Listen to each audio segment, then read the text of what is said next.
What's up, Jets Nation, and welcome back to another episode of the Juicy Jet Podcast. I'm your host, Kevin Rooney, and I am coming from you live from London.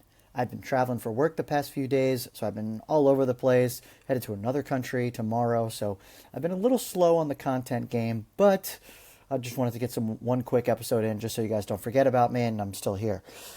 So what I want to talk about today, not that much. It should be a pretty quick episode.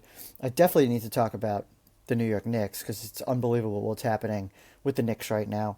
I want to talk a little bit about some of the drama going on around other football teams in the NFL where the Jets have kind of stayed out of it, which is pretty interesting. And then finally, I want to go into just some schedule things around where I'll be going and some places I still need to go to in order to complete my mission to go watch the Jets play in every single stadium in the NFL. So let's start off. Well, first of all, London is beautiful. I'm here in London. It's 82 degrees yesterday. Today it's going to be around the same. Sunny. It's been awesome. The downside of being in London is all of the Knicks games are on at 1 o'clock in the morning and end at 3:30. So since I'm here for work, I obviously have to work the next day. I haven't been able to watch any of the games, which has been horrible. Luckily I think it was game one where the Knicks came all the way back against the Cavs and won in overtime. I was able to watch the last 7 to 10 minutes when I woke up, which was awesome.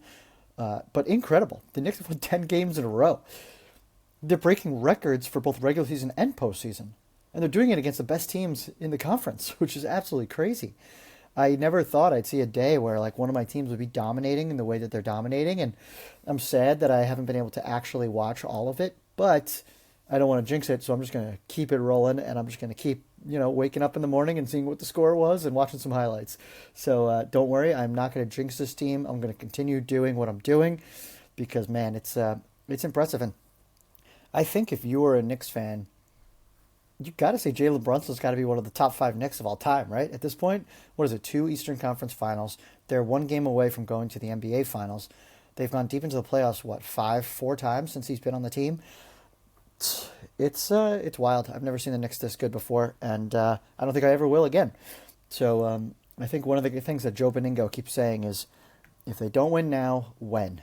And that's a great question because they're just rolling through teams right now, which is absolutely unbelievable. But the Spurs and Thunder are obviously very good, so we'll see what happens there.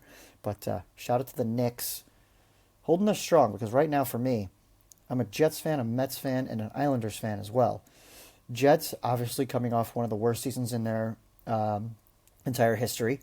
The Mets just had a 12-game losing streak to start the year and are one of the worst teams in all of baseball. Now they've made a little bit of a comeback. They go up and down a little bit, but it hasn't been good. Now they got a ton of injuries.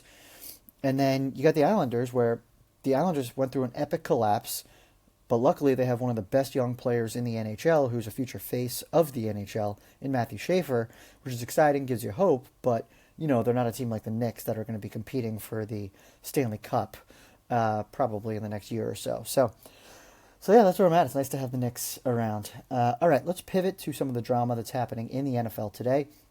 Crazy stuff going on. So obviously you have our arch nemesis to the north, the New England Patriots, going through all of this crazy drama with Mike Vrabel, Diana Rossini. I can't stop watching it. I follow it constantly. It feels like every couple weeks something else drops, like another picture or another piece of news, which is so interesting.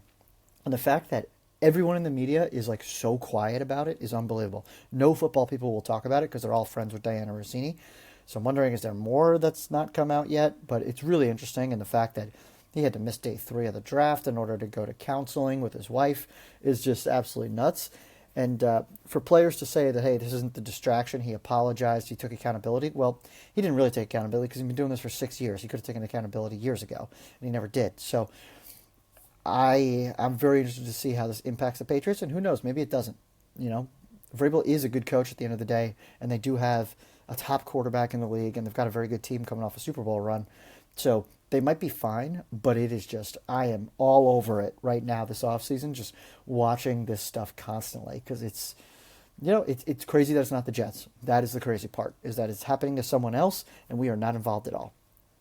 And then you go to the other side of town from the Jets, you go to the New York Giants. Some crazy stuff happened this week where Jackson Dart actually introduced President Trump at one of the rallies. And then Abdul Carter comes out and says, I thought this was AI. This is crazy. What are we doing here? So obviously there's two political mindsets between Jackson Dart and Abdul Carter, and it's taking place publicly on Twitter, which is hilarious. Now, the way I look at it is this. Everybody obviously has their own opinions on who they want to vote for and who they care about. But if Jackson Dart is going to go introduce President Trump publicly and not tell his teammates that he was going to do it, then Abdul Carter can call him out publicly. I think that's totally fine. So you can't say, oh, Abdul Carter should have just talked to him behind the scenes. Well, no, Jackson Dart should have talked to Abdul Carter behind the scenes that he was going to do this. So, it's like me going into my regular office job and having to talk, like, you don't really talk politics. Now, I know a locker room is very different, but I think there's two sides of it. You can't say, oh, Carter has to say keeps things private, while Jackson Dart's making things public. So that's where I stand. But it's kind of crazy that when you really think about it, you've got Jackson Dart as a Trump supporter, head coach as a Trump supporter. You've got all of their ownership supports Trump, and one of them was in the Epstein files. So the Giants are just a mess right now. And like I said, it doesn't really matter which side of the house you're on here and who you support. The crazy part is all of this stuff is happening publicly with the Giants. It's not happening with the Jets. So I don't know if I'm just sitting here waiting for something bad to happen to the Jets over the next few weeks. Like, is something going to come out or is someone going to get hurt? I don't know. But it's kind of nice sitting back watching the rest of the world or the rest of the NFL teams fall apart while the Jets are kind of just quietly navigating through their offseason again. So it's been a wild ride, but it's interesting to watch, and I love the drama. I can't get away from the drama, so I'm just going to keep watching it. All right, so that was the drama in the NFL today. I think the only things you're going to see from the NFL over the next couple of weeks is other phases of offseason programs with some teams, and then everyone's going to take off. So all of June is pretty much time off for NFL teams, and then they come back late July for training camp, so it's going to be a very quiet period. And it's not just the players. It's like the coaches get off too. They get to go hang with their families, summer break for kids, so they get to go travel, go on vacation, all that kind of stuff. So I imagine it's going to be very quiet. I know the Jets, just signed or just made some small signings with like Tim Patrick, for example. I don't see anything happening over the next month and a half. I would say maybe right before training camp is when, maybe see a Joe Tippmann extension. Maybe there's a backup quarterback that they want to bring in. And I heard today, I think Connor Hughes reported it, that they might hold off on a backup quarterback at this point, or a veteran one. Just let the young guys duke it out. So we'll see how that goes.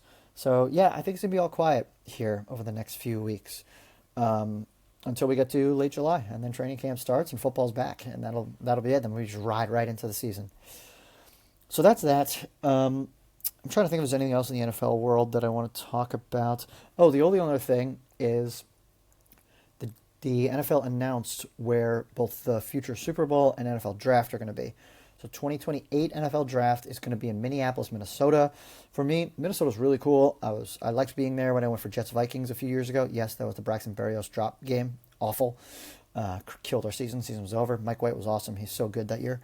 I like Minneapolis. My problem I have is the NFL keeps picking cold weather cities to do the draft, and it's not warm enough yet during the actual draft. And all the drafts now are outdoors in a big theater. It's like an open air theater. So it's freezing when you're out there.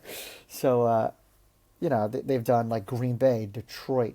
They did Pittsburgh, Philadelphia. They're going to D.C. next year. The good warm ones were Vegas. Vegas was great, nice and warm.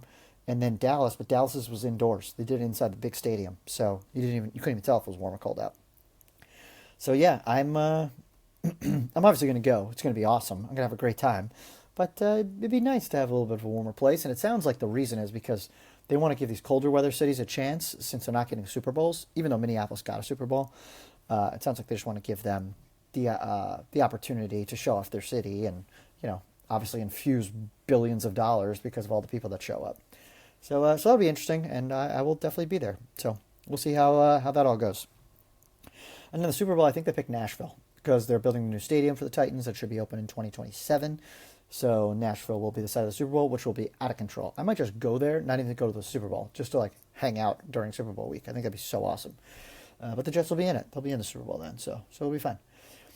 All right, last thing I want to talk about is obviously going into the season. We've got the schedules all out. We know where we're going and all of that good stuff. I want to just talk you through like what my mindset is as someone who travels to every single game. So for me, I have a few stadiums that I still need to go to that we are going to hit up this year. Obviously, number one is the new Bills Stadium. First time anyone's going to be in there, and we have the last game of the season there. So I will go to Buffalo to get into that stadium and check it out because it should be awesome. I'm wondering if it's going to lose some of its luster. Like the old Bills Stadium is like a high school stadium, but I think Bills fans loved that. So it made it for a very interesting environment. But I got to go there. So that's one. Kansas City. I've been to Kansas City and inside the stadium for a tour during the NFL draft when it was there. And there's another cold weather city for the draft when it was there. And this will be my first time actually going to a game there. Tickets are going to be crazy expensive. But Kansas City's cool. They got some great barbecue, so I'm excited to go there. So we'll knock that one off the list. Number three, probably the one I'm most excited for, is LA. LA is supposed to have, SoFi Stadium. It's supposed to be one of the nicest stadiums in all of professional sports. I can't wait to go there. And my brother is a diehard Chargers fan, so I imagine there'll be some sibling rivalry going into that game. Hopefully the Jets are still relevant by that point, and it doesn't become just like Brady Cook starting, and we're going to get trampled by 30.